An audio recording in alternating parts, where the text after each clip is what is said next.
J'ai été obligé d'allumer ma caméra pour parler de ce sujet-là. Bah oui, vous m'avez obligé, c'est ça le truc.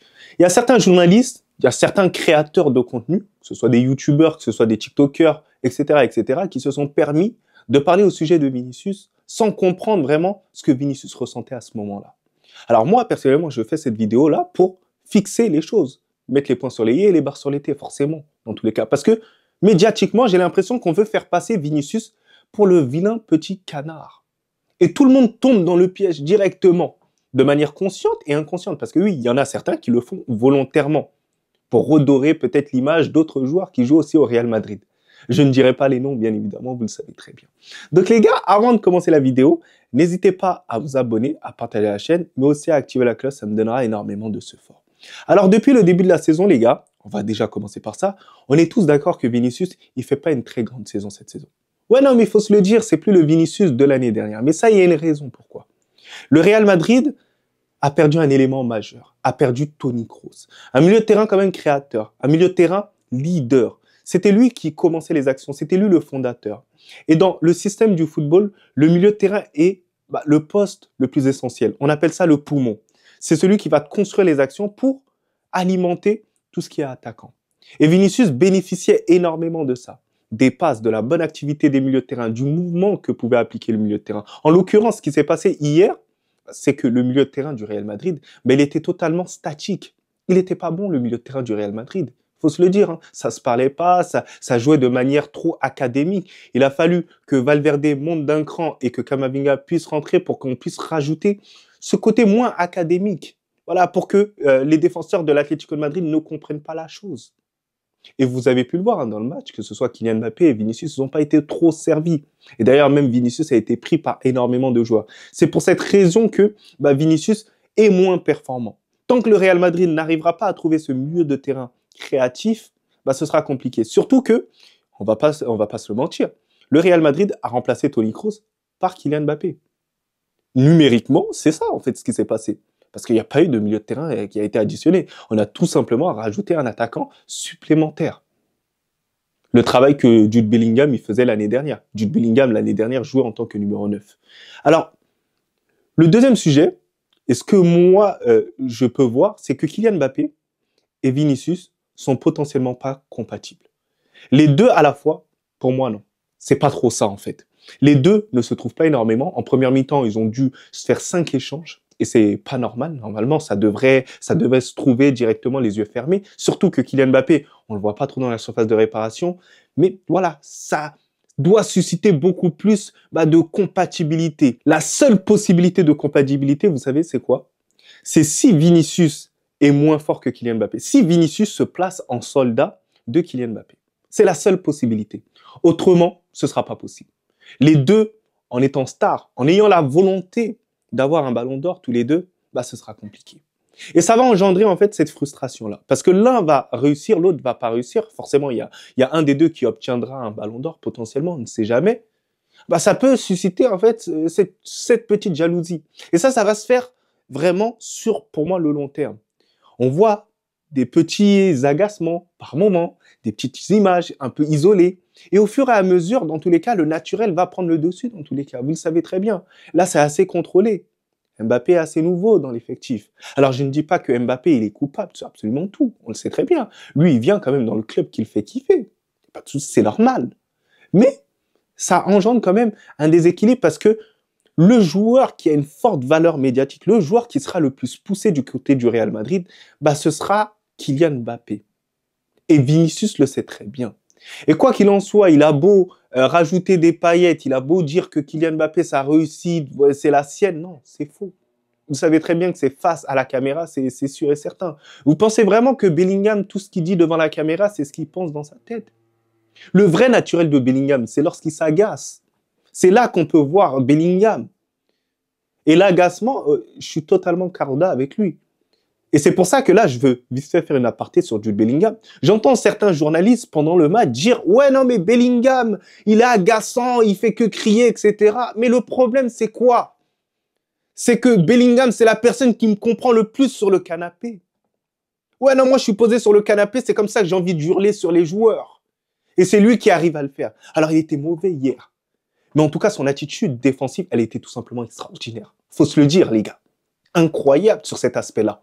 Moi, je préfère largement un joueur, certes, il est mauvais sur le terrain, mais il essaie de compenser par des efforts. Il essaie de se sacrifier. Il essaie de faire en sorte d'aider ses partenaires sur les phases défensives. Qu'un joueur du nom de, par exemple, Vinicius sur le match d'hier, il faut se le dire, les gars, qui ne fait pas d'efforts défensifs, qui perd les ballons, mais qui ne fait pas d'efforts défensifs. Et c'est pour ça que Bellingham a grondé Vinicius, parce qu'il a perdu la balle. Et ensuite, eux, ils sont partis cavaler. Ils sont partis aller récupérer la balle, et lui, il est encore par terre sur le terrain. Et vous pensez vraiment qu'il doit rien dire? Par moments, j'ai l'impression que certains journalistes sont totalement élémentaires, ne sont pas bons du tout. Et c'est pitoyable. Et à un moment donné, il va falloir se réveiller et il va falloir être objectif sur cet aspect-là. Et par la suite, là, on va parler du cas, ce qui s'est passé après le match. Alors, ça s'est déroulé vraiment à la fin du match lorsque Vinicius est sorti. En réalité, c'était ça.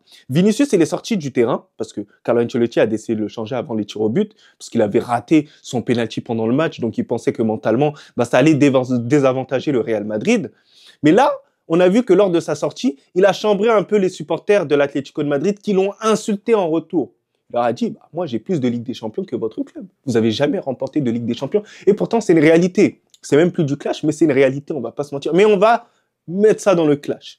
Alors, ce qui s'est passé, c'est que Vinicius, à la fin du match, il a posé le maillot du Real Madrid face aux supporters de l'Atlético de Madrid qui l'insultaient. Et qui avaient des propos quoi? Des propos racistes, des propos insultants envers Vinicius. Ça l'a traité de chimpanzé. Imaginez-vous tout un stade. À chaque fois, Vinicius, il est victime de racisme. Alors, il y en a plein qui vont dire, non, mais Vinicius, c'est vrai qu'il a un caractère mauvais, tout ça. Est-ce que ça justifie le racisme? Rien ne justifie le racisme. Et quand je vois certains supporters du Real Madrid cracher sur Vinicius sur certains aspects, vous vous rendez pas compte. Est-ce que vous savez ce que ça fait d'être insulté, qu'il y ait des bruits de singes et que vous êtes tout seul sur le terrain et c'est visé sur vous? Est-ce que vous savez à quel point c'est humiliant? Vous ne le savez pas. Vous ne le savez pas. Parce que nous, on est posé sur le canapé. On se dit, Vinicius, tu peux faire semblant de ne pas voir, il n'y a pas de souci. Ou bien fais comme Kylian Mbappé.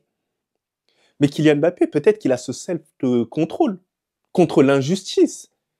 Mais est-ce que, parce que Vinicius, il s'énerve, on doit banaliser l'injustice? Non, je suis désolé. Et moi, je comprends plus Vinicius dans son attitude. Pourquoi vous avez pitié des personnes qui agressent de base? Si les supporters étaient totalement neutres, Vinicius, il n'allait pas montrer ce côté trash talk. Il n'allait pas trash talk les supporters. On sait pourquoi les supporters, ils sont comme ça. Donc en fait, on essaie d'inverser le truc, on essaie de diaboliser Vinicius. Et ça, c'est méprisable, ça, c'est pas bon. On essaie de nous parler de « ouais, merci Rodri d'avoir gagné ce ballon d'or parce qu'il est insupportable ». Merci, moi j'ai envie de dire merci Vinicius d'avoir répondu à ces racistes. Parce que si l'Atlético de Madrid avait gagné et que c'était les supporters qui avaient chambré Vinicius, il n'y a aucun créateur de contenu, il n'y a aucun journaliste qui allait dire bah tiens les gars, ils sont racistes et ils se permettent de trash talk Vinicius. Il n'y a personne qui allait avoir ce raisonnement-là, par exemple. Ou il n'y a personne qui a eu ce raisonnement de se dire ah bah tiens, il y a des insultes racistes, bah c'est condamnable. Il n'y a personne qui a fait une vidéo sur ça, par exemple. Moi, je serais dans tous les cas toujours derrière Vinicius. Vinicius, c'est un joueur qui m'a fait énormément rêver. Alors, hier, je l'ai critiqué en tant que joueur. Mais en tant que personne, je sais très bien que Vinicius, c'est une bonne personne, dans tous les cas. C'est une bonne personne. Il y en a certains qui me feront passer pour la personne qui met toujours le racisme devant. Mais c'est une réalité ce qui s'est passé hier. Et c'est ça la problématique dans les stades d'Espagne. C'est l'un des pays, on va pas se mentir, où il y a le plus de racisme. Faut se le dire, il y a un moment donné où ça devient problématique et c'est normal, c'est pas sanctionné. C'est limite admis.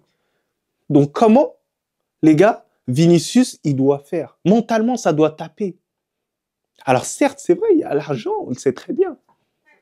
Mais seulement, moi, je vous demande une chose. Imaginez-vous tout seul dans un stade et genre, on fait des bruits de macaques, on vous traite de chimpanzé, on insulte probablement vos parents, voilà, etc. Est-ce que vous auriez le cardio d'accepter ça? On vous humilie systématiquement. Pourquoi ne pas mettre en avant la force mentale que Vinicius il a? Ça doit faire mal. Alors moi, je demande à tous les supporters du Real Madrid, ne tombez pas dans un piège. Ne tombez pas dans un piège. N'oubliez pas tout ce que Vinicius il a fait au Real Madrid. N'oubliez pas du tout. Et n'oubliez pas que Vinicius, quoi qu'il en soit, même avec la venue de Kylian Mbappé, on sait très bien que médiatiquement, il est vraiment fort de ouf, Kylian Mbappé. Mais n'oublions pas que le numéro 1 du Real Madrid, ça reste quand même Vinicius, pour tout ce qu'il a fait au Real Madrid, pour tout ce qu'il a amené au Real Madrid. Et voilà.